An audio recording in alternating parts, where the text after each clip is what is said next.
लोकसभा चुनाव के प्रचार के दौरान वार और पलटवार का दौर लगातार चल रहा है। बिहार में भी चुनाव को लेकर सियासी पारा जमकर गरमा रहा है। सीएम नीतीश और तेजस्वी यादव आमने सामने हैं। जहां नीतीश कुमार अपने काम का बखान कर रहे हैं तो वहीं तेजस्वी यादव उनकी घेराबंदी कर रहे हैं। में फिर नगर निकाय का शुरू हुआ तो उसमें भी हमने 50% कर दिया।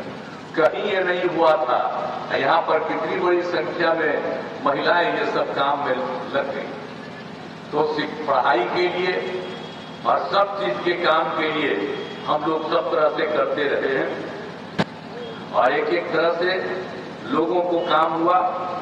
अब आप जानते ही हैं कि पहले क्या हाल था। प्रजनन लड़कियां पढ़ती नहीं थी, कम पढ़ती थी, तो प्रजनन दर क्या स्थिति था जो उसमें था, जो जितना था 2005 में 4.3।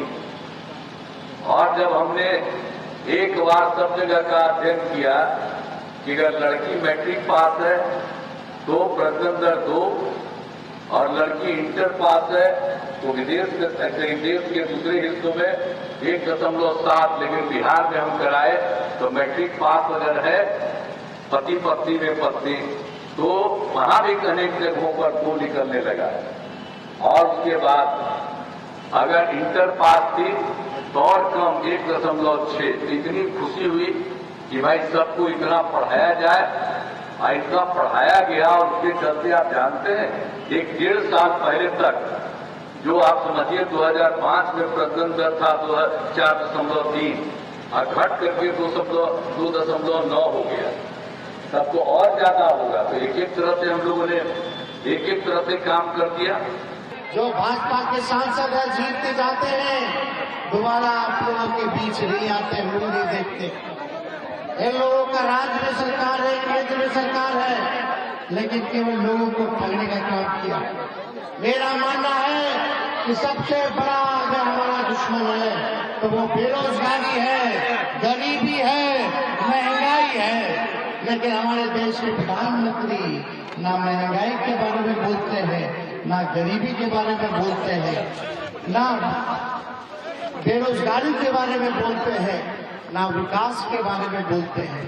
केवल हिंदू मुसलमान भाई को आपस में झगड़ा लगा करके 10 साल से राज कर रहे हैं, लेकिन एक बार भी अररिया की जनता के लिए क्या किया उन्होंने ये नहीं बताया।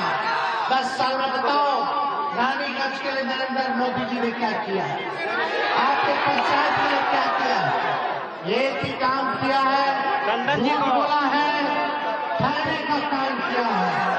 इस बार बिहार की जनता, अररिया की जनता, रानीगंज की जनता इस बार अररिया से लालटेन जलाने का काम करेगी और अररिया की जनता देश में बनाएगी।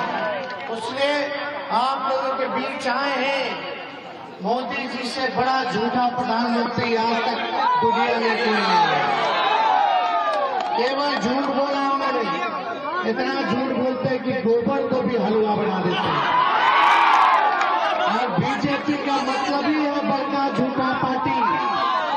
ये लोग केवल लड़ाई झगड़े पैदा करने वाले लोग।